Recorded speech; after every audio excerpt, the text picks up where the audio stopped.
This morning on DC News Now, the legal fight over a wrongfully deported Maryland man continues. Why a federal judge says the Trump administration is acting in bad faith.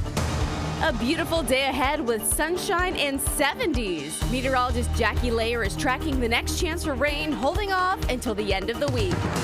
Montgomery County schools in the Supreme Court over books with LGBTQ+ characters. We just want to parent the way we want to parent. Every day, children are taught ideas that conflict with their family's religious beliefs. A legal expert breaks down how the court is expected to rule. And childcare possibly on the chopping block. DC parents pleading with local leaders to spare early education spending. And Arlington going green. This is a way for them to learn about ways where they can make their home healthier, their families healthier. How a new app is helping people learn about the environment and have fun at the same time. You're watching the station covering all of the DMV. This is DC News Now. Well, good morning and thanks for joining us this morning on DC News Now. I'm Tanaya Wright. And good morning. I'm Shanika Grimshaw in for Corey James this morning. I'll be looking at your roads. We have a couple of things out there that you might want to look out for. First, we want to talk to meteorologist Jackie Layer with a check on the forecast. It's going to be pretty comfortable today. Yeah, it's going to be really nice out there. We're talking sunshine, 70s, get outside and enjoy it. We're looking at satellite and radar, that high pressure that's right overhead. That's the reason why we're seeing those mainly clear skies and those quiet conditions for your Wednesday, and also the reason why we'll see that sunshine out there today. Temperatures out there right now, 40s and 50s for much of the region. I say much just because DC just jumped up to 60 degrees at the top of this hour. We're also holding to those middle 60s down towards Lexington Park. Those are two relatively warmest spots on the map at this point. Now, timing out the rest of your day today, a few clouds right around 7 a.m. As we look towards 11 a.m., mainly sun-filled skies, temperatures in the upper 60s. By that point, we're talking upper 70s. By the middle of the afternoon, right around 3 p.m., looking like a really nice day ahead as we look towards later on this afternoon. So as we look ahead towards tomorrow, though, we'll be a little bit warmer. We're talking upper 70s to right around 80 degrees. So a nice day tomorrow.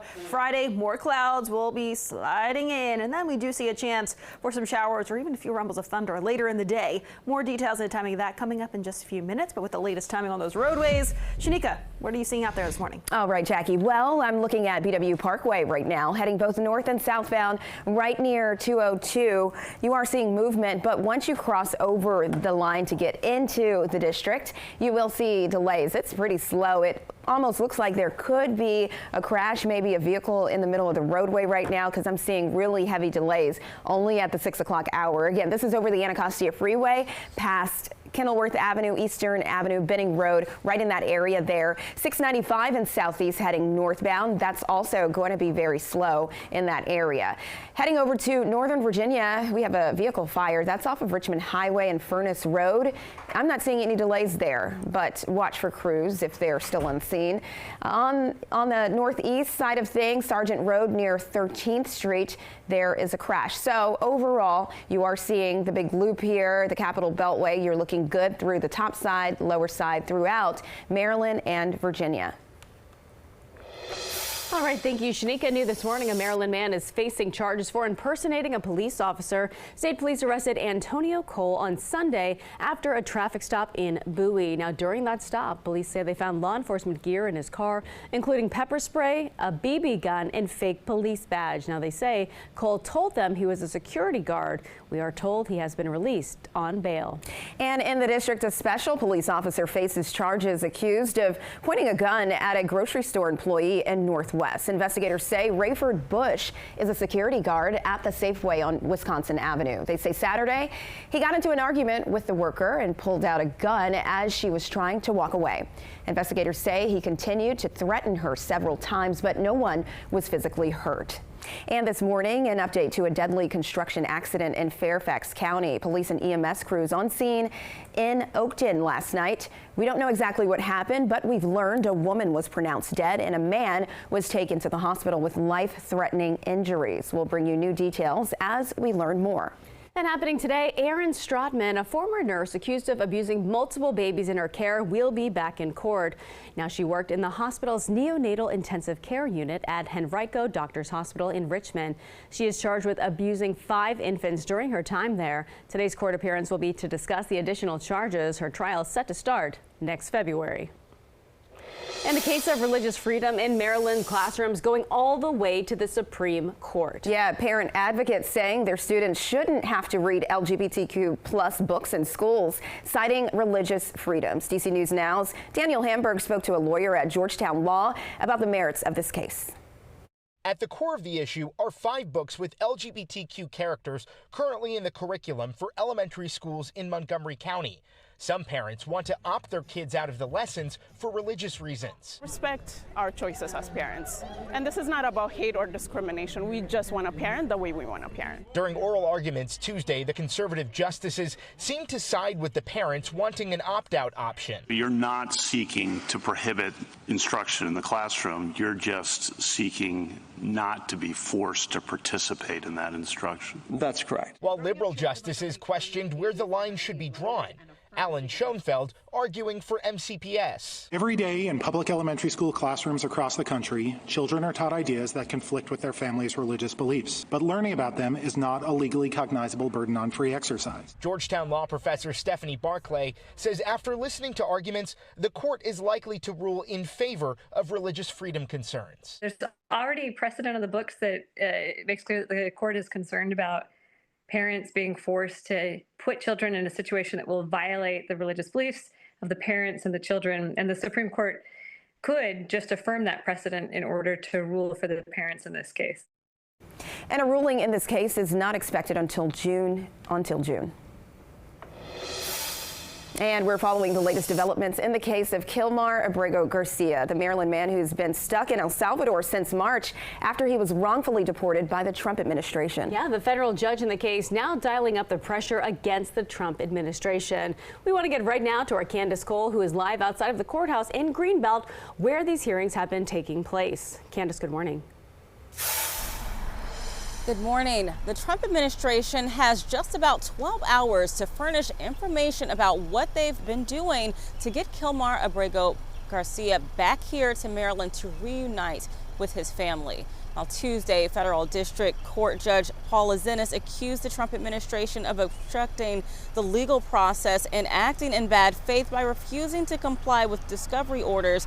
The administration now has until 6 p.m. tonight to provide an outline of the steps they've taken to bring Abrego Garcia home. But the administration argues that information falls under attorney-client and general, quote, government privilege. Abrego Garcia has been stuck in El Salvador's Secot prison since March 12th, when he was rounded up with scores of others believed to have gang ties in Latin America. Now, although the Trump administration admitted to deporting him by mistake, they are refusing to bring him back to the U.S., leaving it to El Salvador. And El Salvador's President Nayib Bukele has said he has no intention to do so. Despite having no criminal record in either country, the Trump administration continues to paint Abrego Garcia as an MS-13 gang leader without providing any evidence to back that claim up. Now, more U.S. lawmakers are making the trip to El Salvador in an effort to free Abrego Garcia and check on his welfare. We want to keep it in the public eye. We want people to understand the crisis that literally is right here, right now. So for us to go, we know we will not be the last congressional members to go, and we hope that is the case, because this is a red line in the sand that America is stepping over into the no rule of law. Now, during Tuesday's White House press briefing, Press Secretary Caroline Leavitt continued to maintain that Trump has always, quote, been on the right side of this issue. We will continue to follow this court case and bring you any developments as it all plays out. Reporting live in Greenbelt, Candace Cole, DC News Now. Thank you, Candace. Well, Secretary of State Marco Rubio unveiling an overhaul to the State Department. The plan includes reducing staff in the U.S. by 15% and closing more than 100 offices around the world. He says this is part of President Trump's America First initiative. It is still not clear if the changes would be implemented through an executive order or other means. And the Trump administration saying de-escalation in the trade war with China is coming soon. Right now, there's a 145% import tax on Chinese goods into America and a 125% tariff on all American exports into China. This being a major factor in the stock market, falling significantly since Inauguration Day. Treasury Secretary Scott Bessent says he believes the trade war is unsustainable and expecting it to ramp down pretty soon. President Trump echoing those sentiments. We're going to be very nice. They're going to be very nice. And we'll see what happens. But ultimately, they have to make a deal because otherwise they're not going to be able to deal in the United States. So we want them involved. But they have to, and other countries have to make a deal. And if they don't make a deal, we'll set the deal. And I think they're going to be happy. And I think we're going to live together very happily and ideally work together. So I think it's going to work out very well. While the Trump administration expects a deal to be done quickly, they say no formal negotiations have begun just yet. DC News Now is your local election headquarters, and a shakeup in Virginia's lieutenant governor race. Former radio host John Reed, now the sole Republican nominee. Fairfax County Supervisor Pat Harity dropped out yesterday due to health reasons. But a local political science professor says while Harity could have been the favorite to win the Republican nomination in June, Republicans' chances of winning in November have not changed. The professor adds voters decide which candidate gets their vote and will likely vote for the lieutenant governor candidate of the same party, regardless of who it is. If I were going to script an upset for Winsome Sears, one thing I would do is try to line up her team early, right? Make sure that she and the lieutenant governor candidate, who's now John Reed, the attorney general candidate, who is Jason Miyares, that the three of them are sort of united and aligned and ready to take on Democrats, not each other, early in the process. The Democratic preliminary for lieutenant governor has 6 nominees. The primary election is set for June 17th. All right, 6:11 now on a Wednesday. The Commanders getting ready to follow up their historic season at the draft. Yeah, coming up, potential picks for the team as they continue to build around QB Jayden Daniels. Plus, DC's budget battle could come with cuts to child care. What local parents are doing to save early education funding. But first, we are taking a live look outside. Jackie, it's going to be a really nice day ahead. Yeah, we're going to be tracking the sunshine and those 70s out there for your Wednesday. But how much longer will this nice weather stick around? Those details in that 7-day right after the break.